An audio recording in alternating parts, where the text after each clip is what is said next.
Welcome to Frankfurt Airport, or at least close to it, here in the Gateway Gardens area. It's quite nice. I'm walking to Terminal 2 because I want to catch a flight from there, starting a new trip today that will take me all around the world in a very weird way. And what's potentially the weirdest airline you can fly out of Frankfurt? Yeah, it's Turkmenistan Airlines. Today we're gonna take them from here in Frankfurt to Ashgabat and then connect to Vietnam, to Ho Chi Minh City. Guess I could have taken a taxi, there are loads of them, but it's such a sunny day, so why not walk? And we have reached Terminal 2, almost at least.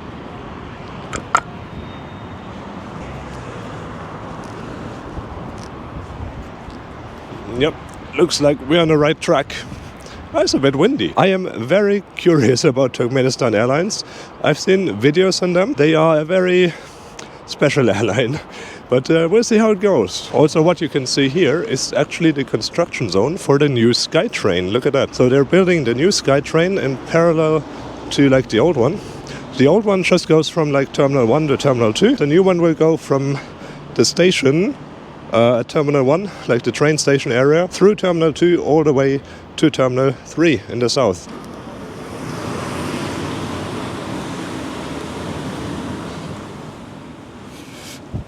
Yeah, needless to say, online check-in is not available for Turkmenistan Airlines, so I have to find a counter somewhere. It shouldn't be too hard to find. Terminal 2 is actually very straightforward. Sicherheitshinweis.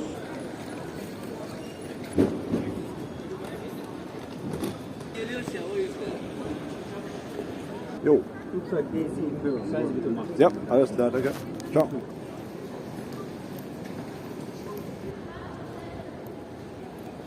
So, all checked in and passed immigration. Was all very fast. In Terminal 2, you don't actually pass the security right away. That's like done right before you enter the gate, so I will still need to do that, which is a pity because I want to buy a water bottle, but then I have to like empty it before I go to the gate. Check-in experience was good. The flight is not full at all. Like, yeah, I saw like 20 people in the check-in line, and also the gate agent said, yeah, essentially you can choose any seat you like on board. Very relaxed, and I don't know. In general, the check-in experience was pretty good. Let's see how the flight goes. I'm especially excited to see what they will serve for the food on board.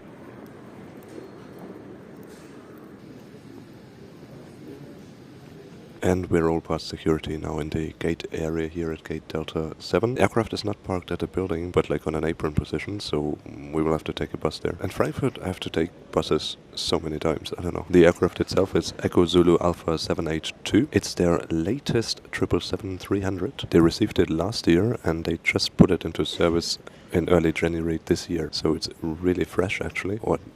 Fresh is, I don't know, it's 12 years old, but for Turkmenistan Airlines it's fresh. It actually used to fly for Cathay Pacific before, until 2022, and then they kind of sold it to some aircraft leasing company, I think, and then Turkmenistan Airlines picked it up last year.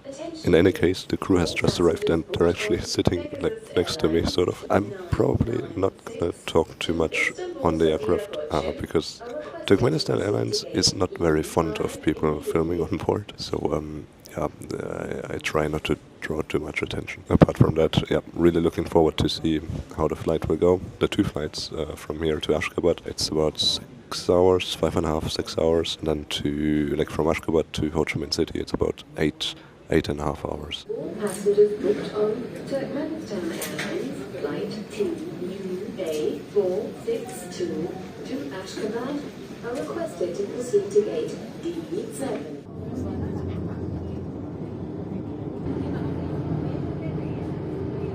After a short bus ride, we finally arrived at the aircraft. It felt a bit weird boarding a massive 777 with just 30 to 40 passengers. After all, this aircraft has 40 seats in business class, 32 in premium economy and 296 seats in regular economy class.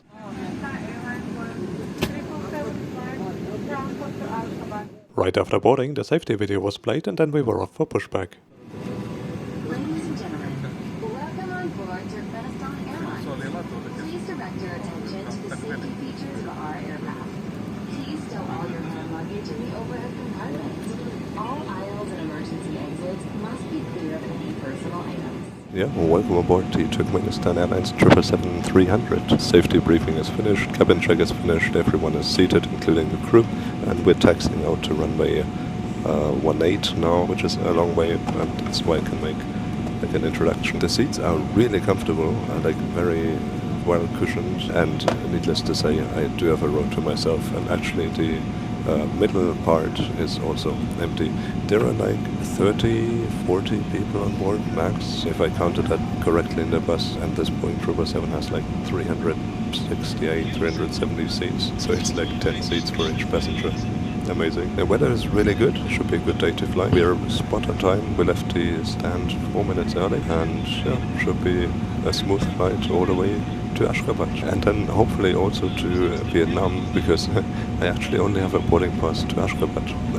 They only gave me a boarding pass until Ashgabat. I hope I will get a second one to Vietnam when I'm in Ashgabat. Yeah, but we'll see.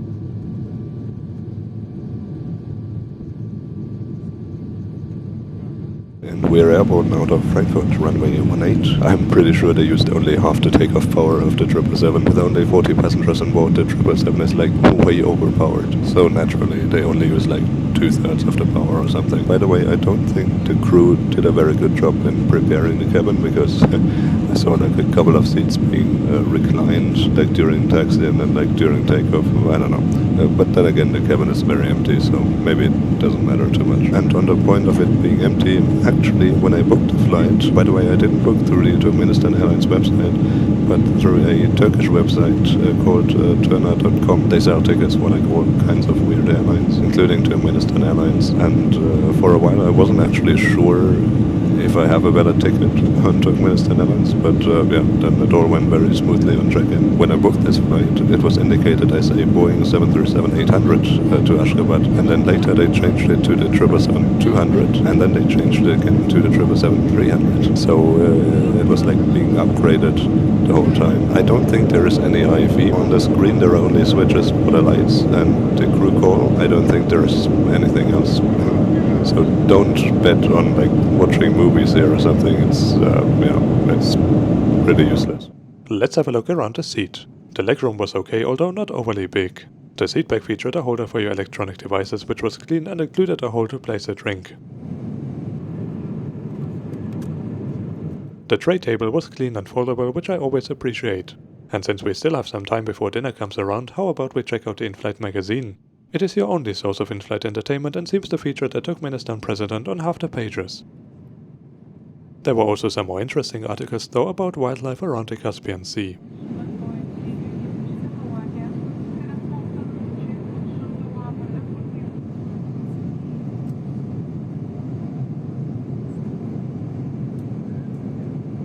And at the back of the magazine you even find a fleet overview and the route network of Turkmenistan Airlines.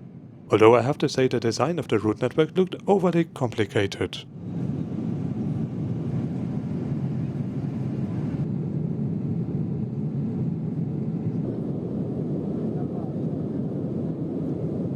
Yeah, our meal service finished, and they kinda darkened the cabin now a little bit. Yeah, they had a choice between beef and chicken. I went for the chicken, but honestly I think the beef would have looked exactly the same. There was no vegetarian option either, but yeah, I didn't expect it from a Central Asian airline. The whole meal was very Central Asian. They had like a cold spread as well, with like cheese, meat slices and stuff. And there was a piece of cake. Overall, I thought the quality was a bit average. Not really my taste. The quantity was nice, like there was really a lot to choose from. Yeah, and then I also had a lemonade and a water with that, and they also came around with a tea and coffee service. That was quite nice. And the meal also came with 2 chocolate bars, which I kind of saved for later. Yeah, the sun is setting outside, and there is nothing else to do really for the remaining, I think, 3.5 hours to Ashgabat. I will check out the bathroom, but apart from that, yeah, there is nothing to do. So I guess I will see you when we arrive in Ashgabat. As the sun started fading away, I went to explore the aircraft. The crew was nowhere to be seen, as you can determine from the empty galley. I went to the loo, which was fairly clean. On the way back to my seat, I realized once more just how empty this flight was. With no crew around and people stretching out on the seats, it all felt kinda eerie.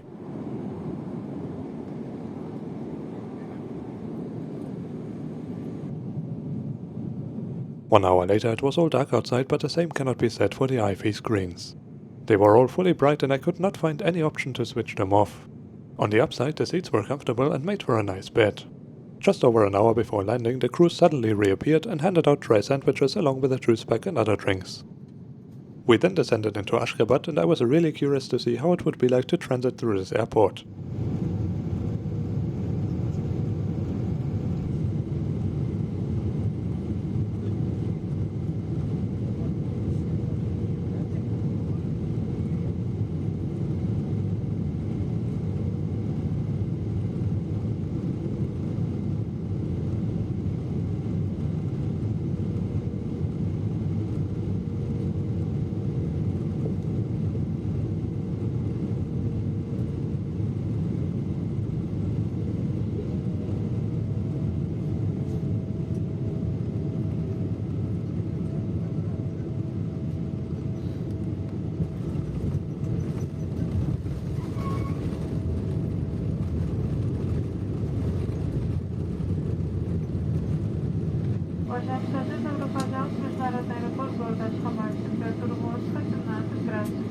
Ladies and gentlemen, welcome to Ashgabat International Airport. The temperature is 17 degrees above zero. For you, safety standards to remain seated until the planes come to complete self-cabin. Crew would like to say goodbye to you and wish you all the best. Thank you.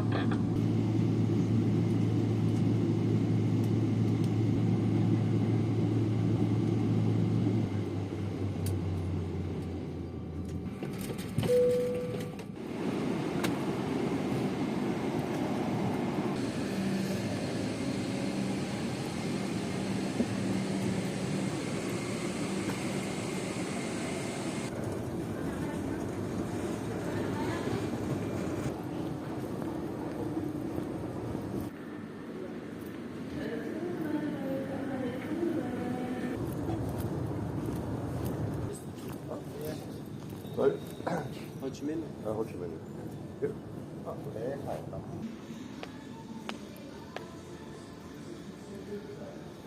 Yeah, welcome to Ashgabat Airport, here that fancy terminal.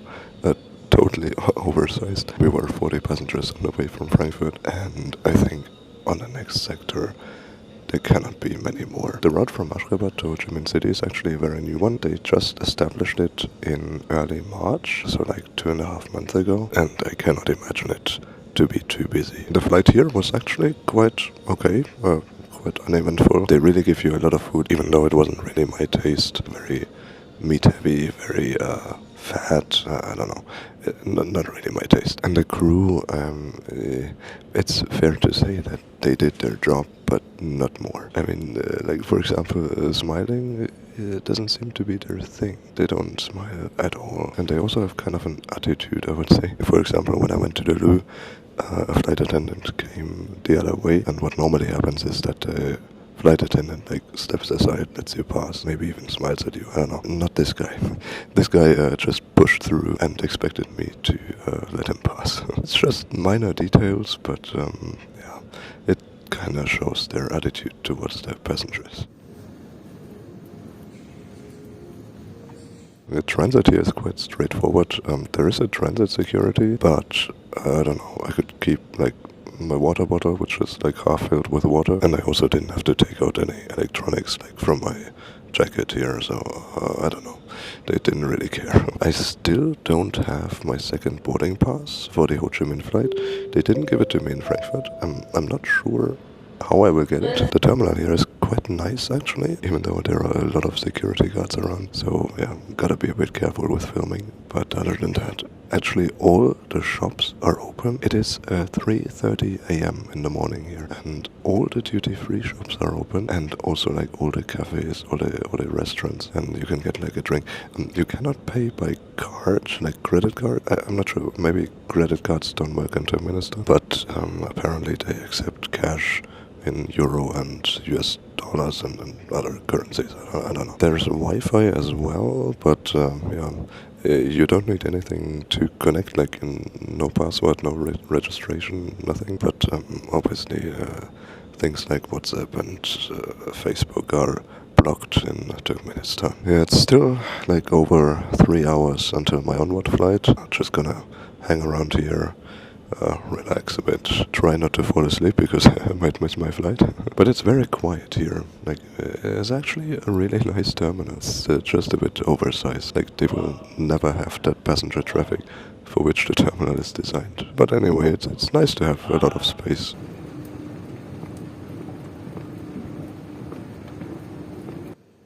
If it's empty, I'm okay. No, maybe I don't need window seat. I just take one.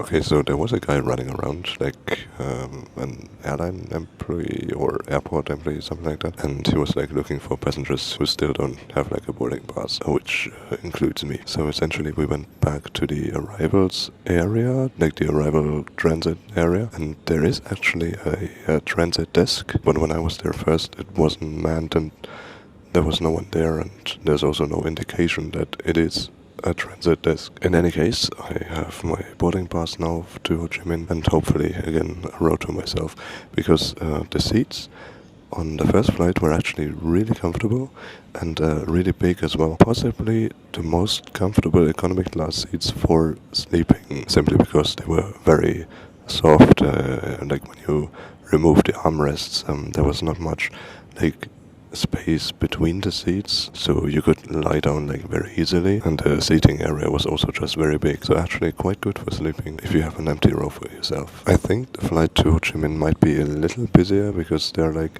a number of people already waiting here at the gate. It's still like 2.5 hours to departure. Don't think there will be many more. I think there might be like 50, 60 people on the flight, which now that I think about it, it is also not much for a 777. Yeah, the staff here at the airport is very nice, I think, but we'll see about the second crew on the way to Ho Chi Minh. Will it be like the first crew?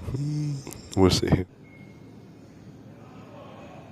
The sun slowly started to rise behind the jet bridge and enable views on the aircraft that would bring me to Vietnam.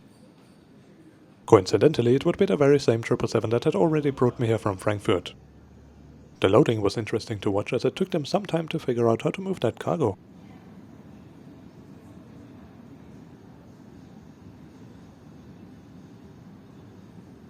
Eventually, they managed it.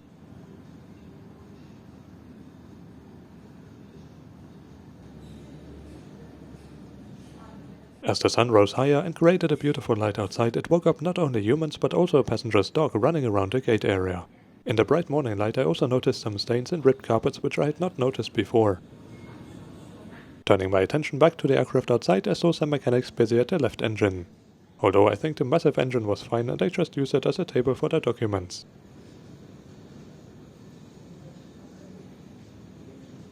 There appeared to be something with the nose gear, however. But it seemed like a minor issue and they were done pretty quickly. And then it was finally time for boarding.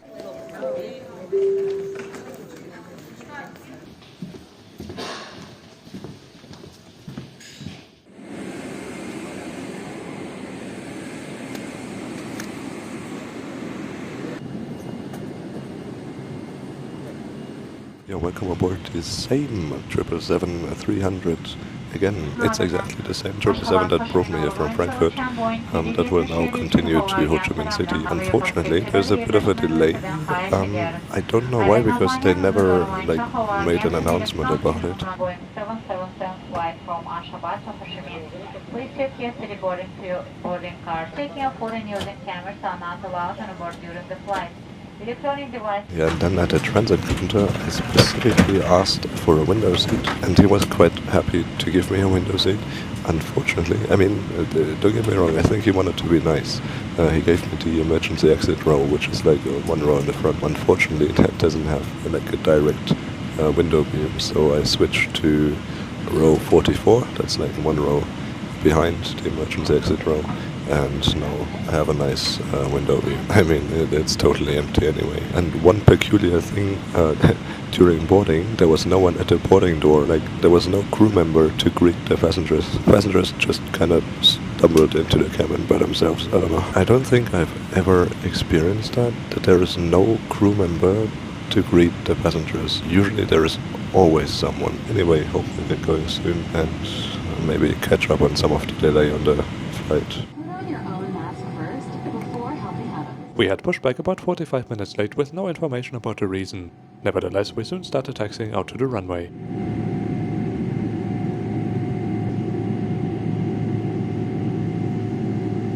The departure and daylight also gave me the chance to have a better look at the airport.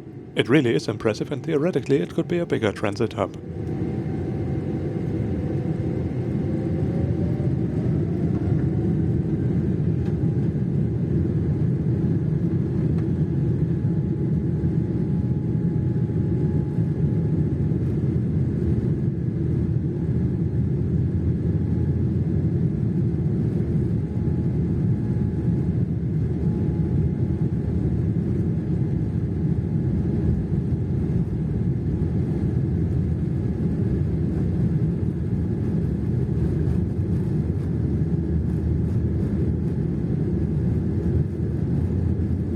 During takeoff, I saw a number of Turkmenistan Airlines aircraft parked outside their maintenance hangar. Their backbone is the Boeing 737-800, but they also have Elysian 76s in their fleet, which they use for cargo operations.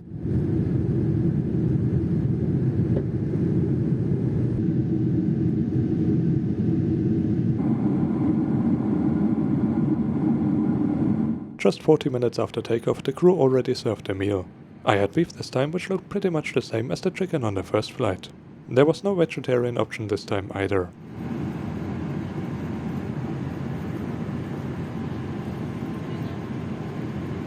The flight then went by as uneventful as it can be.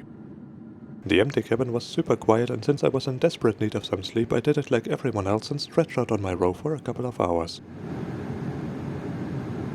1.5 hours before landing, the same snack as on the first flight was served, and unfortunately the sandwiches were just as dry. Outside I could only see clouds, but my ground visibility was rather limited by the wing anyway. Ladies and gentlemen, in a few minutes our aircraft will start descending. We kindly ask to put your hand baggage in the old compartment. When you start descending, it's not allowed to use lavatories. Thank you for your attention. We just started our descent into Ho Chi Minh City. 7 hours went by pretty smoothly. It was an uneventful flight, nothing to do, like there's no IFE, most people just kind of slept, and there was also nothing to see out the window because it was like all cloudy along the way. But all in all, quite a relaxing flight. For now, let's enjoy the landing into Vietnam.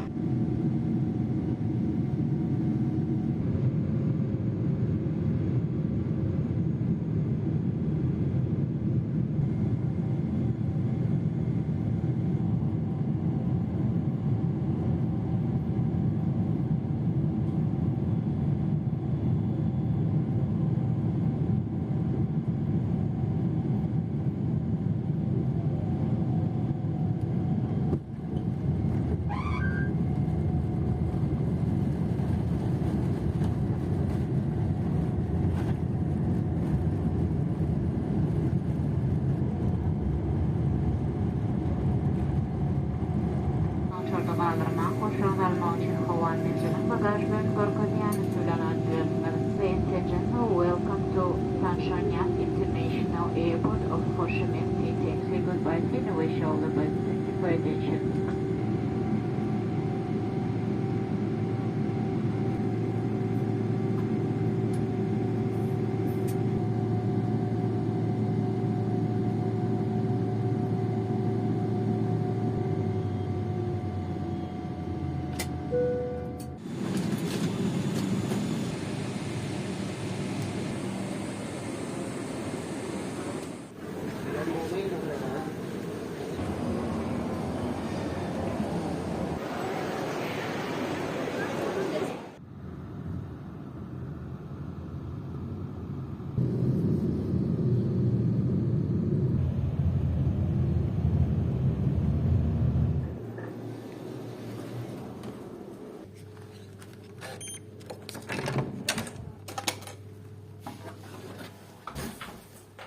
Back in Vietnam. It's my second time here actually. Second time to Ho Chi Minh City. It's as busy as ever. I mean, you can see the road down there. Oh, so many motorcycles. Yeah, how to summarize today's experience on Turkmenistan Airlines? I mean, they're not bad. They're a bit boring actually. But sometimes boring is what you're looking for. Like, for example, today I was totally fine with like not having IFE and just sleeping on the comfortable seats for a while like everyone else. I had two very quiet flights, especially the second flight was really quiet for like hours. Like, no one was talking, no one was walking around, everyone was just kind of stretched out on the empty rows. It was quite a relaxing flight really. The only thing I would wish for is that it would be possible to switch off the IV screens, because especially on a night flight, having those bright screens light up the cabin and like shining directly into your face is not the nicest thing. It would be nice if you could switch them off. IV is not a very strong suit of Turkmenistan Airlines. Yeah, neither is the food, I would say. Food was kind of basic, not my taste really. There was a lot of fat, a lot of, I don't know, sourness, a lot of like mayonnaise for the sandwiches, and I don't know, it was just not my taste. But at least they give you a lot to choose from, and also like chocolate bars and stuff. Overall, I thought the food service was quite good. Maybe simply not my taste. And about the crew, I mean, smiling is not really their thing. They never smiled at any occasion. It's like they're a bit indifferent to the passengers, and also like passengers seem to be annoying to them sometimes. And Ashgabat Airport, I don't really know. It looks fancy from the outside and like also from the inside at first, but I noticed some signs of wear and tear actually, which is surprising because the airport is not very heavily used. Like stains on the carpet and like ripped carpets, and also the bathrooms were like not really nice. They smelled like people smoked in there, so I don't know. There were some signs of wear and tear, let's put it that way. I don't know when the terminal was opened. I need to do some research on that. But yeah, definitely it needs some maintenance here and there. But I thought the ground stuff was quite nice, both in Frankfurt and in Ashgabat. Except that they didn't give any reason for the delay in Ashgabat. We had like a half-hour departure delay, and there was no like information about it at all. But that's the only thing. Apart from that, they were quite nice, quite friendly. Yeah, so would I fly Turkmenistan Airlines again? It depends. I mean, if you're looking for like a very empty cabin and a very relaxing flight with no fancy IFE, no fancy food. If you're like fine with the food, then yeah, definitely go for it. You can definitely sleep very well on these flights, simply because there are not many people and the seats are actually quite comfortable. And the bathrooms were also like very clean throughout the flight. I don't know if that can be attributed to the crew or simply to the fact that there were only like 40 passengers on both flights, but in any case they were quite clean. And the ticket price was also quite cheap. I mentioned earlier I booked through a Turkish website, turna.com, simply because I couldn't figure out how to book tickets directly on the Turkmenistan Airlines website. I'm not sure if it's possible actually, at least for a foreigner. And it only cost me like 10,000 Turkish lira, which is like 280, 290 euro. It's comparably cheap for a one-way ticket from Germany to Vietnam. It also includes luggage. I mean, on this trip I don't have checked luggage. I only have my backpack, but yeah, you can use that too if you want to. Yeah, for that price, I would say it was an okay experience. And tomorrow afternoon, I also have my next flight out of here to another country. As always, subscribe if you want to find out which country that is and on which airline. I will see you tomorrow, and until then, enjoy your travels.